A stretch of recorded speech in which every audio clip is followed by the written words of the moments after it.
Namaste. Welcome to Business Weekend.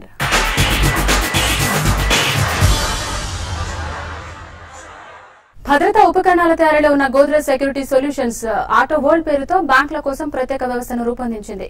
సంప్రదాయ లాకర్లకు భిన్నంగా పూర్తిగా ఆటోమేటిక్ గా పనిచేయడం దీని ప్రత్యేకత. లాకర్లన్నీ కంప్యూటర్ తో అనుసంధానమై ఉంటాయి. లాకర్ తెరవాలంటే ఒక్క క్లిక్ తో అది బ్యాంక్ లో కూర్చున్న చోటికే లాకర్ ను 24 గంటలు అందుబాటులో ఉండేలా సౌకర్యం కల్పిస్తామంటోంది గోద్రేజ్ సెక్యూరిటీ సొల్యూషన్స్. బ్యాంకులు చొరవ తీసుకుంటే ఏటీఎం మాదిరిగానే కస్టమర్స్ 24 గంటల్లో ఎప్పుడైనా లాకర్ ను ఉపయోగించుకోవచ్చని Godrej security solutions branch head T Sharath Mohan అంటున్నారు. ప్రొడక్ట్స్ ఏవైతే లాంచ్ చేస్తాం ఇవన్నీ కస్టమర్స్ దగ్గర నుంచి, అంటే మా బ్యాంకర్స్ దగ్గర నుంచి అండ్ వాళ్ళ కస్టమర్స్ దగ్గర నుంచి, అంటే ఎండ్ యూజర్ ఎవరైతే ఉంటారో వాళ్ళ దగ్గర నుంచి చాలా మటుకు ఇన్పుట్స్ తీసుకున్న దాని ప్రకారంగా మనం లాంచ్ చేయడం జరిగిందండి. సెక్యూనిక్స్ అంటే ఈ లాకర్లో స్పెషాలిటీ ఏంటంటే నార్మల్ లాకర్ కాకుండా this comes in 2 different colours అండి. 2 కలర్స్ లో వస్తుంది. ఒకటి షాంపెయిన్ గోల్డ్, ఇంకోటేమో స్టర్లింగ్ సిల్వర్. ఈ లాకర్ లోని ఇన్బిల్ట్ ఎల్ఈడి ఉంటుందండి. ఈ ఎల్ఈడి ఉండడం వల్ల మీరు ఆ లాస్ట్ లో ఉన్న ప్రొడక్ట్, లాస్ట్ లో ఉన్న జ్యువెలరీ కూడా తీయడం ఈజీగా ఉంటుందండి. ఆటో వరల్డ్ అంటే మీరు ఒక స్థలంలో కూర్చొని లాకర్ ఏదైతే ఉందో దాన్ని మీరు ఆ కూర్చున్న ప్లేస్ కి ఆ లాకర్ వస్తుందండి. So this is called as auto world మాట అండి. ఇది we are launching it for the first time in India అండి. Hyderabad software enterprises association HYSEA annual summit and awards curtain raiser program ను నిర్వహించింది. వచ్చే మార్చి 11, 12 2 రోజుల పాటు ఈ కార్యక్రమం జరగనుందని, అవార్డులను గవర్నర్ నరసింహన్ ప్రదానం చేయనున్నారని, మొదటి రోజు జరిగే డిజైన్ సమ్మిట్ కు ఐటీ మినిస్టర్ కేటీఆర్ హాజరవుతారని హైసియా ప్రెసిడెంట్ రమేష్ లోగనాథన్ తెలిపారు. స్టార్టప్ కంపెనీలను ప్రోత్సహించేందుకు 10 స్టార్టప్ కంపెనీలకు హై 10 పేరుతో అవార్డులు అందిస్తున్నట్లు ఆయన తెలిపారు. We are having one day, we are starting a new thing called Design Summit this time, working with the whole startup ecosystem, jointly organizing with the startup ecosystem. One day Design Summit where we are going to celebrate design. And design in any field, because software is a consumer of design, but we want to celebrate broader design. My product awards has become a big thing. Last several years, the startup and product awards that we do. So our process is already.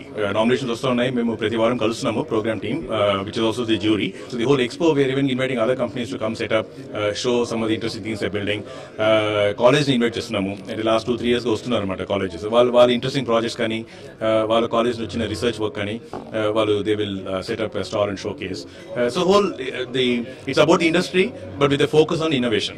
Adhe broadly the whole event. హైటెక్ సిటీలోని Ashoka best western hotel రకరకాల ఆఫర్లతో food lovers ను ఆకట్టుకుంటోంది.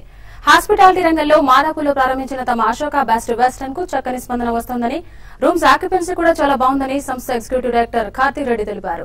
కొత్తదనాన్ని యువత ఎప్పుడు కోరుకుంటారని, ఎప్పటికప్పుడు new thoughts తో కస్టమర్లకు చేరువయ్యేందుకు ప్రయత్నిస్తున్నామని, అందులో భాగంగా పవర్ లంచ్ పేరుతో సాఫ్ట్వేర్ ప్రొఫెషనల్స్ ను ఆకర్షించేందుకు సరికొత్త మెనూను కూడా రూపొందించినట్టు ఆయన చెప్పారు.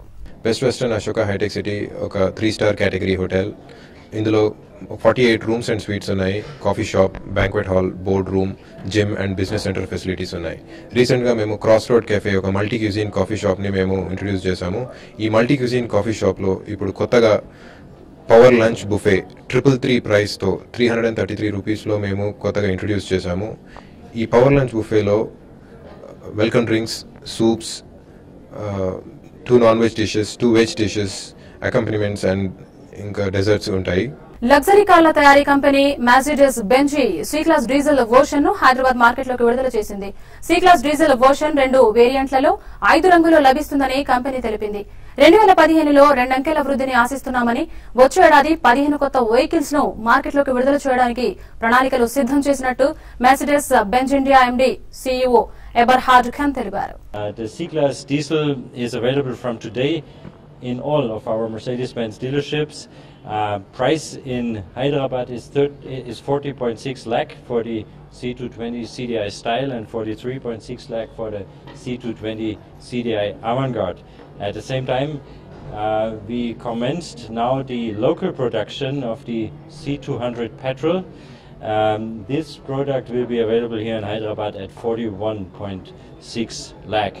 2 వారాల విరామం తర్వాత ఈ వారం స్టాక్ మార్కెట్స్ లాభాలతో ముగిశాయి. వారం మొత్తం మీద సెన్సెక్స్ 377 పాయింట్లు, నిఫ్టీ 144 పాయింట్లు లాభపడ్డాయి. ఇక వచ్చే వారం ఏ స్టాక్స్ ను కొనుగోలు చేయాలనే అంశంపై మార్కెట్ అనలిస్ట్ కుటుంబరావు గారి విశ్లేషణ ఇప్పుడు చూద్దాం. ఓవరాల్ గా మాత్రం క్లియర్లీ వచ్చే వారం మార్కెట్ ని కాస్త ప్రభావితం చేయగలిగే అంశాలు యుఎస్ ఫెడ్ అన్నమాట మినిట్స్ బయటకు వస్తాయి. ప్లస్ యుఎస్ హౌసింగ్ డేటా కూడా వస్తుంది, అది కాస్త గ్లోబల్ మార్కెట్స్ని ఇంపాక్ట్ చేయొచ్చు. డొమెస్టికల్లీ హోల్సేల్ ప్రైజెస్ డేటా వస్తుంది అనమాట, అది కాస్త ఇంపాక్ట్ ఉండొచ్చు అని చెప్పేసి అని అనుకుంటున్నాం. But clearly market expectations budget పైన ఉన్నాయి అనమాట. కాస్త బిగ్ బ్యాంగ్ బడ్జెట్ వస్తుంది, రిఫార్మ్ ఓరియంటెడ్ అని చెప్పేసి ఎక్స్పెక్టేషన్స్ నెలకొన్నాయి. ఎందుకంటే రీసెంట్లీ ఫైనాన్స్ మినిస్టర్ గారు చేసిన స్టేట్మెంట్స్ కూడా దిశగా ఉన్నాయి కాబట్టి ఒక పెద్ద డిస్ఇన్వెస్ట్మెంట్ ప్రోగ్రామ్ కూడా క్లోజ్ టు 50,000 crores కూడా అనౌన్స్ చేస్తారని చెప్పేసి అని అనుకుంటున్నారు. ఓవరాల్గా మాత్రం మార్కెట్స్ ఫోకస్ అంతా కూడా నెక్స్ట్ ఫ్యూ వీక్స్ అనమాట బడ్జెట్ పైనే ఉంటుంది కాబట్టి ఆచితూచే బై చేయమని చెప్పేసి ఇన్వెస్టర్స్కి సజెస్ట్ చేస్తున్నాం. టెక్నికల్లీ చూస్తే కనుక క్లియర్లీ 28,850 సెన్సెక్స్లో ప్లస్ నిఫ్టీలోనమాట 8,750 అనేవి స్ట్రాంగ్ సపోర్ట్ జోన్స్ అవుతాయి. ఈ లెవెల్స్ అంటూ బ్రీచ్ అయితే కనుక Sensex another 250 to 300 points crumble అవ్వచ్చు, అండ్ నిఫ్టీ కూడా అనదర్ 75 to 100 పాయింట్స్ పడే పాసిబిలిటీ ఉంది. కాబట్టి ఆ సపోర్ట్స్ దగ్గర ట్రైలింగ్ స్టాప్ లాస్ కూడా పెట్టుకోమని చెప్పేసి స్ట్రాంగ్గా సజెస్ట్ చేస్తున్నాం. గట్సీ ట్రేడర్స్ మాత్రం కావాలనుకుంటే 8,900 నిఫ్టీ కాల్ ఆప్షన్ బై చేయమని చెప్పేసి చెప్తున్నాం. ఎందుకంటే కపుల్ ఆఫ్ సెషన్స్ 8,800 పైన కనుక తిరిగి క్లోజ్ అవుతూ ఉంటే నిఫ్టీ తిరిగి 9,000 లెవెల్ని ఒకసారి అటెంప్ట్ చేసే పాసిబిలిటీని రూల్ అవుట్ చేయలేం కాబట్టి F&O సెటిల్మెంట్ ఫాస్ట్గా అప్రోచ్ అవుతుంది కాబట్టి కాల్ ఆప్షన్ కొనే వాళ్ళు కూడా రిస్క్ టేకింగ్ ఎబిలిటీ ఉంటేనే బై చేయమని చెప్పేసి సజెస్ట్ చేస్తున్నాం. Select stocks buy on decline suggest చేస్తున్నాం. ఆ stocks 3 pharma stocks doctor Reddy labs, Cipla, Sun Pharma, అదేవిధంగా cement stocks ACC, Ambuja cement, UltraTech cement. ఇటు ఫైనాన్షియల్ అండ్ పవర్లోకి వచ్చేపాటికి Kotak bank, IDFC and power grid. కొన్ని స్టాక్స్లో వీక్నెస్ కనిపిస్తోంది మైల్డ్గా, ఆ స్టాక్స్ని సెల్ ఆన్ ర్యాలీస్ అని అంటున్నాం.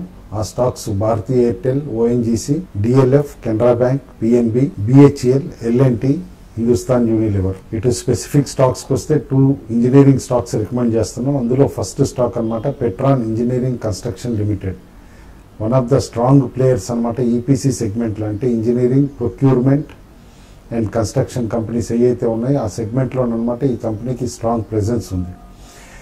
Fertiliser plants, power plants, oil and refinery, వీటన్ని డైరెక్షన్లో ఈ కంపెనీకి బాగా కాంపిటెన్స్ ఉంది. రీసెంట్లీ ఆర్డర్ బుక్ కూడా బూస్ట్ అయింది. అయితే లాస్ట్ 2 couple of quarters అంటే June ending and September ending losses record చేసినా ఇప్పుడు టర్న్ అరౌండ్ పెర్ఫార్మెన్స్ వస్తుందని చెప్పి ఇండికేషన్స్ ఉన్నాయన్నమాట. వెయిట్ చేయగలిగే పేషెన్స్ ఉంటే మాత్రం ఇన్వెస్టర్స్ని స్టాక్ బై చేయమంటాను. సెకండ్ స్టాక్ కూడా ఇంజనీరింగ్ స్టాక్ ఏనమాట, సునీల్ హైటెక్ ఇంజనీర్స్ లిమిటెడ్. ఇదివరకు కూడా 80 రూపీస్ 90 రూపీస్లో ఉన్నప్పుడు ఒకసారి స్టాక్ రికమెండ్ చేసాం. కరెంట్ లెవెల్స్లో కూడా అనమాట బై చేయమని చెప్పేసి సజెస్ట్ చేస్తున్నాం. 150 లెవెల్స్లో stock can easily touch 300 rupees అనమాట నెక్స్ట్ 1 yearలో. ఈ కంపెనీ కూడా ఈపీసీ సెగ్మెంట్లో స్ట్రాంగ్ ప్రెజెన్స్ ఉంది. అయితే బేసికల్లీ 3 సెగ్మెంట్స్లో ఎక్కువ అనమాట ఈ కంపెనీ పనిచేస్తుంది. Project, overall and maintenance and supply అనమాట. ఈ ఓవరాల్ అండ్ మెయింటెనెన్స్ సెగ్మెంట్లో మార్జిన్స్ ఎక్కువ ఈ కంపెనీ, ఎస్పెషల్లీ బాయిలర్ మెయింటెనెన్స్, వీటన్నిటిలో కూడా కంపెనీ స్ట్రాంగ్ మార్జిన్స్ ఉన్నాయి. ఈ స్టాక్ని కూడా ఎవ్రీ డిక్లైన్లో అక్యుములేట్ చేయమని చెప్పేసి సజెస్ట్ చేస్తున్నాం. బిజినెస్ వీకెండ్ లో షార్ట్ బ్రేక్ తీసుకుందాం.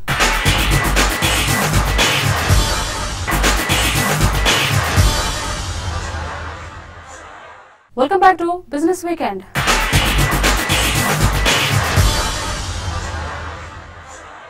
ఫైనాన్షియల్ సర్వీసెస్ అందిస్తున్న paisaxpaisa.com TV5 ఆధ్వర్యంలో పర్సనల్ ఫైనాన్స్ సమిట్ ను నిర్వహించింది. Home loans, business loans, personal loans తదితర అన్ని రకాల రుణాలపై అలాగే సిబిల్ సమస్యలతో సతమతమయ్యే వారికి సమ్మిట్ లో అవగాహన కల్పించారు. హైదరాబాద్ కూకట్పల్లి జేఎన్టీయూలోని ఎస్ఎంఎస్ ఆడిటోరియంలో జరిగిన పర్సనల్ ఫైనాన్స్ సమ్మిట్ హైలైట్స్ ను ఇప్పుడు చూద్దాం. తెలుగు రాష్ట్రాల్లోనే మొట్టమొదటిసారిగా నిర్వహిస్తున్న పర్సనల్ ఫైనాన్స్ వేదిక ఇది. ఇంతకుముందు ఎవరు కూడా అంటే రకరకాల ఇన్వెస్టర్స్ క్లబ్లు, రకరకాల వేదికలు మనం చూసాం. కానీ పర్సనల్ ఫైనాన్స్ కోసం స్టార్ట్ అయిన మొట్టమొదటి వేదిక ఇది. దీనికి శ్రీకారం చుట్టిన ఘనత paisaxpaisa.com కు దక్కుతుంది. సో రానున్న రోజుల్లో మరిన్ని సమిట్స్ కు శ్రీకారం చుడుతున్న తొలి అడుగు ఇది, మొదటి ప్రయత్నం ఇది. ఇందులో మీరందరూ భాగస్వాములు అయ్యారు.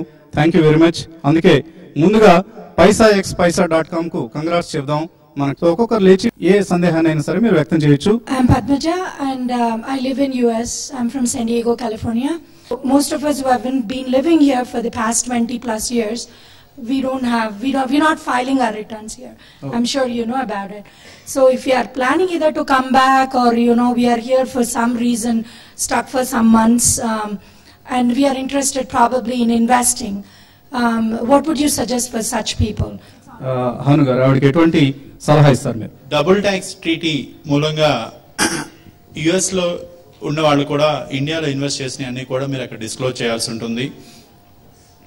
సో అలాగే మ్యూచువల్ ఫండ్స్ ఇవన్నీ కూడా మ్యూచువల్ ఫండ్ కంపెనీస్ ని ఇండియాలో యుఎస్ లో ఉన్న వాళ్ళని డైరెక్ట్ గా మీ పేరు మీద ఇన్వెస్ట్ చేస్తాము అంటే mutual fund companies are not accepting now days. Earlier it use to be. ఎందుకంటే ఇవన్నీ కూడా వీళ్ళు అక్కడ ఆఫీస్ ఉండి డిస్క్లోజ్ చేసి అక్కడ యుఎస్ ఐఆర్ఎస్ తో చేసినప్పుడు మాత్రమే పాసిబుల్ అవుతుంది. చంద్రశేఖర్ అండి, నేను హైదరాబాద్ కు 2002లో షిఫ్ట్ అయ్యానండి. ఒక 10 years బ్యాక్ కనుక ఈ పైసా ఎక్స్ పైసా వచ్చి ఉంటే మాకు చాలా ఉపయోగంగా ఉండేది యాక్చువల్గా. ఎందుకంటే అప్పుడు ఏ ప్లాట్ఫామ్ కానీ అడ్వైజ్ ఇచ్చేవాళ్ళు కానీ ఎవరు లేక కొంతమంది మా ఫ్రెండ్స్ సిబిల్ రికార్డు కూడా చెడగొట్టుకున్నారు. అయితే అందులో ఒక అతను ప్రస్తుతం ఫేస్ చేసిన ప్రాబ్లం ఏంటంటే అతను యాక్చువల్గా అన్ని లోన్స్ క్లియర్ చేసినా కానీ అతని సిబిల్ రికార్డులో స్టిల్ ఏదో bank something showing the balances outstanding. అతను ఏ బ్యాంక్ లో కూడా లోన్ లేను అని క్లియర్ చేశానని చెప్తున్నాడు. సో అతను పాన్ కార్డు డీటెయిల్స్ ఎంట్రీ చేస్తే ఆ సిబిల్ రిపోర్ట్ లో ఏ బ్యాంక్ అనేది కూడా తెలియట్లేదు. అది తెలుసుకోవడం ఎలా? బ్యాంకు జనరేట్ చేసిన దాంట్లో డీటెయిల్స్ ఉండవండి. ఆయన జనరేట్ చేసుకుంటే 400 rupees పే చేసి దాంట్లో ఉంటుంది. Okay. And at the same time ఆయన కట్టాను అని చెప్పిన వాటిలో నో అబ్జెక్షన్ సర్టిఫికేట్ అనేది ఇప్పుడు మనం వెహికల్ లోన్స్ తీసుకుంటూ ఉంటాం. ప్రతి దాంట్లో కూడా నో అబ్జెక్షన్ సర్టిఫికేట్ అనేది ప్రతి లోన్ కి కూడా after clearance NOC is very important. దాన్ని CIBIL will we need to give the acknowledgement for those to NOC submit చేసినట్టయితే CIBIL will clear. So CIBIL కూడా ఇదేదో ఎగ్జాక్ట్ గా 100% రైట్ అని కాదండి. There are lot of mistakes. ఎందుకంటే Indian banking ఇండస్ట్రీలో అన్ని బ్యాంక్స్ ఇంకా సివిల్ తో ఇంటిగ్రేట్ అవ్వలేదు. Mortgage loan how much time do you take to process the requirement? Mortgage గానీ హౌసింగ్ లోన్ గానీ కావాలి అంటే 2 సెట్ ఆఫ్ డాక్యుమెంట్స్ కావాలండి. నేను ఐడెంటిఫై చేసేది, అలాగే ప్రాపర్టీ ఏంటి ప్రాపర్టీని ఐడెంటిఫై చేసేది.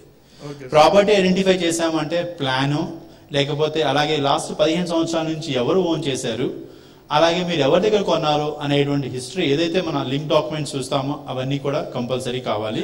ప్లాన్ అప్రూవ్డ్ ఉండాలి. లాట్ ఆఫ్ టైమ్స్ ఏం జరుగుతుంది అంటే ఈ ప్లాన్స్ అప్రూవల్ ఉండవు, లేకపోతే ఆ కొన్న వాళ్ళు వీళ్ళ దగ్గర నుంచి మనకి ఓకేలా రిజిస్ట్రేషన్ చేసుకుంటాము.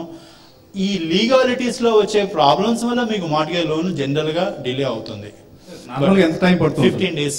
After clearing all the dues and all these things, also again points are not coming up, and the statement is coming regularly, same like negative like that. So what is the solution for that? Means how to eliminate all those points? So credit card danni lekapothe loan danni?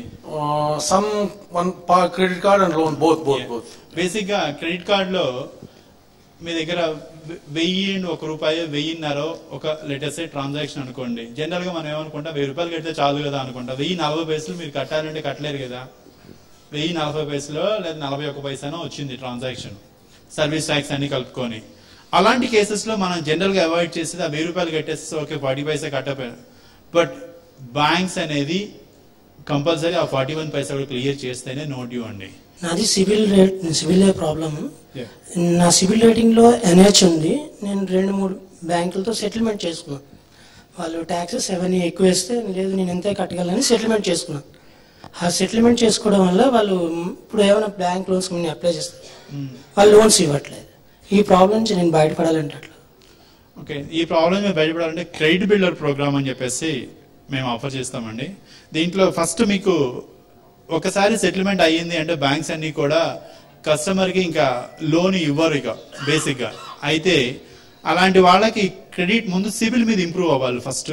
Then దాని తర్వాత మీరు ఒక చిన్న loan తీసుకొని దాన్ని repay చేసినట్టయితే మంచి track తోటి అప్పుడు మీ సిబిల్ పెరుగుతూ వెళ్లే కొద్దీ ఏ బ్యాంక్ పర్సనల్ లోన్స్ ఏమి ఇవ్వట్లేదు, ఏదైనా బ్యాంక్ అట్లా ఇస్తుంది. ఎవరు ఇవ్వరు అంటిల్ ఎవరో ఒకళ్ళు ఇస్తే గానీ. ఎవరో ఒకళ్ళు ఇవ్వాలి అంటే ఫస్ట్ మీ సిబిల్ బెటర్ అవ్వాలి. సిబిల్ బెటర్ అవ్వాలి అంటే మీకు ఒక సెక్యూర్డ్ కార్డు ఒకటి ఇస్తాము. సెక్యూర్డ్ క్రెడిట్ కార్డు తోటి మీరు ఆ కార్డు వాడి మీరు కడుతూ ఒక 8 to 9 months కనుక మీరు కడుతూ రీపే చేస్తున్నట్లయితే మీ సిబిల్ ఇంప్రూవ్ అవుతుంది. ఆ టైంలో మేము ఒక చిన్న అమౌంట్స్ లోన్స్ మేము అరేంజ్ చేసి మీ సిబిల్ బెటర్ అవ్వడం కోసం మేము వర్క్ చేసి మీకు నెక్స్ట్ ఎవరో ఒక బ్యాంక్ లోన్ ఇచ్చింది అంటే తర్వాత అందరూ ఇస్తారండి. అయితే నాకు చిన్న డౌట్ ఏంటంటే ఆల్రెడీ సిబిల్ రేటింగ్లకు అన్ని బ్యాంకులు కూడా ఇంకా కాలేదు అని అంటున్నారు. మరి కాలేని బ్యాంకులో ఉన్న కస్టమర్ పరిస్థితి ఏంటి? సిబిల్ ఎలా చూస్తుంది అంటే అప్డేట్ కాలేదు అంటే మీకు 0 స్కోర్ ఇస్తుంది, లేకపోతే -1 స్కోర్ ఇస్తుంది. ఓకే, -1 స్కోర్ ఇచ్చింది అంటే అన్ని బ్యాంకులు అంటే ఫస్ట్ టైం బారోవర్ కింద చూస్తారు మిమ్మల్ని. ఫస్ట్ టైం బారోవర్ కింద చూసినప్పుడు మీకు కొన్ని బ్యాంకులు మాత్రమే ఇస్తాయి ఫస్ట్ టైం బారోవర్కి, కొన్ని బ్యాంకులు ఇవ్వరు. ఆ ఫస్ట్ టైం బారోవర్కి ఇచ్చే బ్యాంకుల్లో మీకు లోన్ ప్రాసెస్ అవుతుంది. ఇప్పుడు ideal size of investment in companies ఏమిటి? ఇది వరకు అయితే ఒక 10 కంపెనీలో పెట్టుకోండి చాలు, అంతకు మించి పెడితే మీరు ట్రాక్ చేయలేరు అనేవారు. ఇప్పుడైతే మన కంప్యూటర్స్ వచ్చాయి, excel sheets, everything is there. కనుక ఎన్ని కంపెనీస్లో మనం పెట్టవచ్చు? ఇందాక మన హను గారు చెప్పినట్టుగా ఒక 20 కంపెనీస్లో పెడితే మీకు డైవర్సిఫికేషన్ ఉంటుంది, so you can get covered అని అంటున్నారు లాస్ట్ నుంచి. అది ఐడియల్ సైజ్ ఏమన్నా చెప్పగలరా బాలగారు? Actually one script can change your life. Yes. So మీకు రీజనబుల్లీ కొద్దిగా డైవర్సిఫికేషన్ ఉండడం అనేది మంచిదే. సో ప్రాబబ్లీ మీ పోర్ట్ఫోలియో సైజ్ని బట్టి మీ ఇన్వెస్టబుల్ సర్ప్లస్ ఎంత ఉంటే you can have anywhere between 15 to 20. But ఒకటేంటంటే how do you design your portfolio, what is your risk appetite, what is your profile, what is your temperament.